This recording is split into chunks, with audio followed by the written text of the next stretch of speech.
to Music Studio.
शस्त्राविषयी माहिती, good touch, bad touch त्याबद्दल माहिती, तसंच सायबरबद्दल माहिती आणि पोलीस त्यांचं जे काम आहे, कार्य आहे त्याच्याबद्दल आपल्याला माहिती देण्यात येईल. बड्डी कॉप्स आहे त्याच्यानंतर 112 वगैरे आहे. तर आपण आता हा कार्यक्रम घेणार आहोत.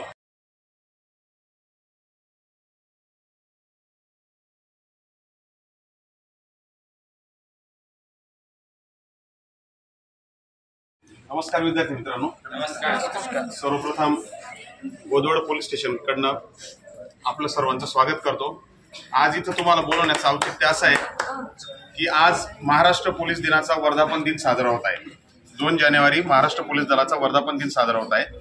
तर मी जळगाव जिल्हा पोलीस दलाकडून त्याचप्रमाणे गोदवड पोलीस स्टेशनचे प्रभारी अधिकारी माननीय पोलीस निरीक्षक श्री अरविंदजी भोळे आणि तसेच पोलीस कर्मचारी यांच्याकडून आपले सर्वांचे स्वागत करतो.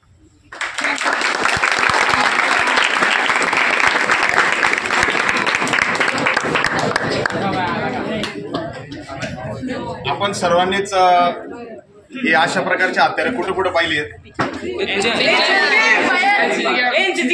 एनसीसी कॅम्प, अजून पिक्चर, चित्रपटांमध्ये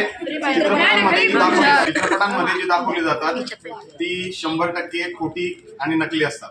परंतु आपल्या समोर जे ठेवलेले सर्व हत्यार आहेत हे खरे आणि ओरिजिनल आहेत.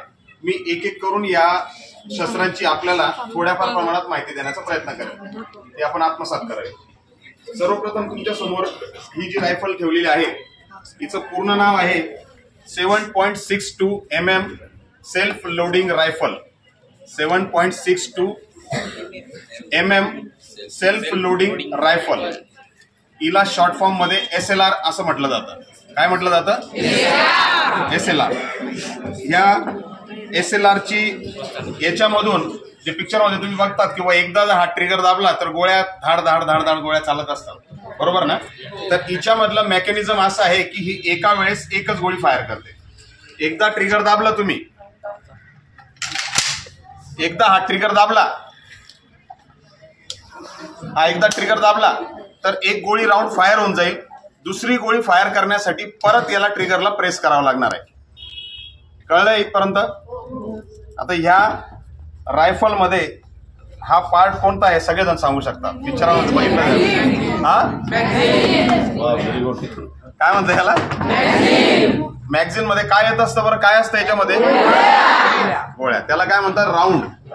7.6. हा ओरिजिनल आहे बघा. एकच 7.62 mm रिमलेस बॉल ॲम्युनिशन. याला ॲम्युनिशन म्हणतात. ज्याला तुम्ही गोळी म्हटले ना, गोळी म्हणजेच काय? ॲम्युनिशन म्हणजेच राऊंड. हा जिवंत राऊंड या मॅगझिन मध्ये असा जात असतो. आता रिसेंटलीच आम्ही शस्त्रांची सफाई केली, त्याच्यामुळे याच्यावर आहे ना एक प्रकारचं एक ऑइल लावलं जात असतं की कुठल्याही पार्टला गंज चढू नये आणि गंज चढून ते इतकं महत्वाचं हत्यार खराब होऊ नये म्हणून ऑइल लावलेलं असतं. हा राऊंड याच्यात गेला की ही मॅगझिन, हा मॅगझिन हाऊस, या भागाला काय म्हणतात मॅगझिन हाऊस, या मॅगझिन हाऊस मध्ये ही गेली की आता ही वेपन झालं लोड. बरोबर बोलले सर, हे वेपन झालं लोड. ते मी तुम्हाला दाखवू नाही शकत आहे कारण त्याच्यासाठी आपल्याला प्रॉपर ट्रेनिंग घेतलेले जवान लागत असतात. आम्हाला ट्रेनिंग मध्ये ज्या प्रकारे शिकवलं जातं त्या प्रकारे. परंतु मी आपणास इथपर्यंत सांगू शकतो, जर राऊंड चेंबर याच्या मॅगझिन मध्ये असला तर रायफल काय होऊन जाते, लोड होऊन जाते रायफल. आपण तिला अनलोड करूया आता परत.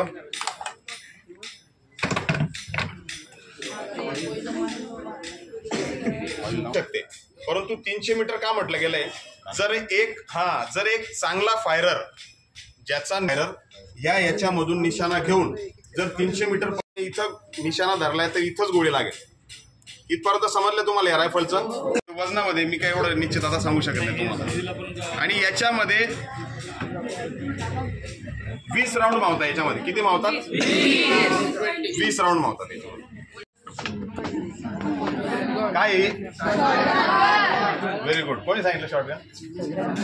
एनसीसीचे विद्यार्थी आहेत का? या वेपनचा, या रायफलचा उपयोग कुठे केला जातो माहिती आहे का आपल्याला? सहसा करून ज्या वेळेस तुम्ही बघता की एखादा मॉब, एखादा जमाव हिंसक होऊन जातो, एखादा जमाव हिंसक होऊन जातो, त्यावेळेस मॉबला, त्या जमावाला पांगापांग करण्यासाठी आपल्याला विविध प्रकारचे राऊंड दिलेले असतात. आणि हा काय ट्रिगर, काय याला ट्रिगरला प्रेस केला, ठक आवाज आला, म्हणजे ही जी राऊंड आपण याच्यातनं राऊंड टाकत असतो, हा मॅगझिन आहे. याचा सर्वात महत्वाची माहिती देतो या वेपन बद्दल. पर्सनली माझं वैयक्तिक आवडतं वेपन आहे. या वेपनची खासियत अशी आहे की भारतातर्फे बनवलं गेलेलं अत्याधुनिक हे सर्वात पहिलं वेपन आहे. भारतातर्फे बनवलं गेलेलं. आतापर्यंत तुम्ही जे काही बघितलं आहे हे झेकोस्लोवाकिया म्हणून एक देश आहे, झेकोस्लोवाकिया, तिथला हा प्रोडक्शन आहे SLR. बाकीचे जे आहेत वेपन ते पण परदेशातले आहे. परंतु या रायफलचं पूर्ण नाव सांगतो मी तुम्हाला. या रायफलचं पूर्ण नाव आहे 5.56 इन्सास रायफल 1A1. 5.56 इन्सास rifle 1A1. इन्सास या शब्दाचा फुल फॉर्म सांगतो मी तुम्हाला. इन्सास म्हणजेच Indian small arm system. Indian small arm system भारतातर्फे बनवली गेलेले ही पहिलं वेपन आहे. आता माझ्या हातात कोणतं वेपन आहे? पिस्टल. बरोबर. या पिस्टलचं पूर्ण नाव आहे 9mm pistol browning FN HP. 9mm pistol browning FN HP. Pistol browning FN HP. Pistol browning, pistol याचं नाव आहे. ब्राउनिंग हा पिस्टलचा जनक होता, म्हणजे ब्राउनिंग नावाच्या शास्त्रज्ञाने हे वेपन बनवलेलं होतं, म्हणून त्याला त्याचं नाव दिलं गेलं ब्राउनिंग. नाव आहे 9mm machine carbine SAF. 9mm machine carbine SAF. याचं नाव आहे स्टन सेल. याचं नाव आहे स्टन सेल. याचा वापर कुठे होतो हे सांगतो मी तुम्हाला. आता ज्या प्रकारे मी तुम्हाला सांगितलं की शॉटगनचा वापर आपण कुठे करत असतो, त्या ठिकाणी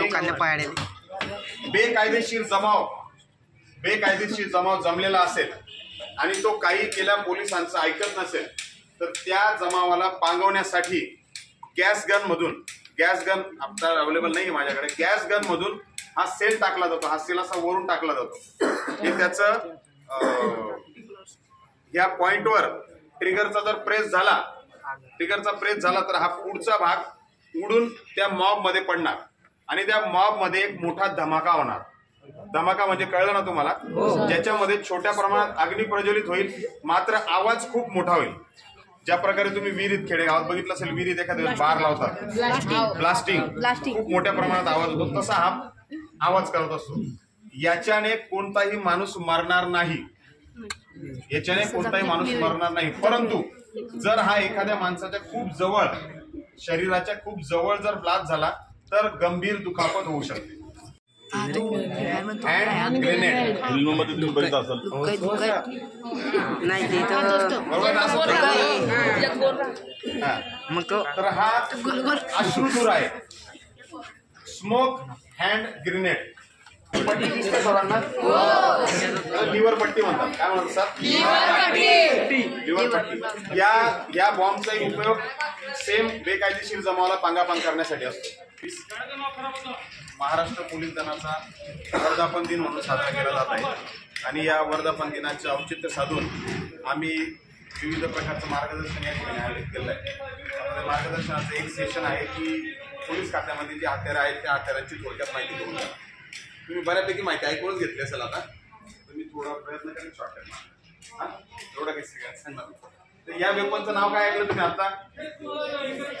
SLR. Very good. काय नाव ऐकलं? या पर्सनल इन्फॉर्मेशन सोशल नेटवर्किंग साईटवर टाकायची नाही. परंतु जर समजा आता जर यदा कदाचित जर तुमच्याकडून काही टाकलं गेलंय माहिती आणि त्या माहितीचा दुरुपयोग झालेला आहे तर सर्वप्रथम काय करणार तुम्ही? बर अजून बरं आता मी तुम्हाला एक नंबर सांगणार आहे. तो नंबर हा खूप हुशार पुरे 1930. तुमचं आहे का लक्षात की महाराष्ट्र पोलीस दलातर्फे म्हणजे किंवा संपूर्ण भारतात डायल 112 ही नवीन संकल्पना आलेली आहे. कुणी ऐकलंय का डायल 112? डायल 112 हा इमर्जन्सी हेल्पलाईन नंबर आहे. Emergency helpline number. जर एखाद्यावर कुठल्याही प्रकारे जर तो अडचणीत सापडलेला आहे आणि त्या व्यक्तीला सर्वात जास्त मदतीची गरज आहे तर त्यावेळेस तुम्ही तुमच्या मोबाईलवरून 112 या नंबरवर जर कॉल केला तर तो कॉल थेट लोकल पोलीस स्टेशनच्या संपर्कात जाईल. कार्यक्रम घ्यायचा आहे त्यासाठी आपण विद्यार्थी हजर झाले आणि पोलीस स्टेशनची जी कार्यपद्धती जी आपल्याला बऱ्यापैकी सांगितली आहे तुम्ही आत्मसात केली. त्यांना कोणत्या शंका असं विचारायच्या शंका विचारल्या आणि आपण आपल्या शाळेचं पुन्हा एकदा आभार व्यक्त करतो. त्यांनी पुलिस स्टेशन के एक कर्तव्यदार सफाई कर्मचारी. आवाज होता. ही मुख्य इमारत आहे पोलीस स्टेशनची. सहसा करून बऱ्यापैकी पोलीस स्टेशनची रचना अशीच असते.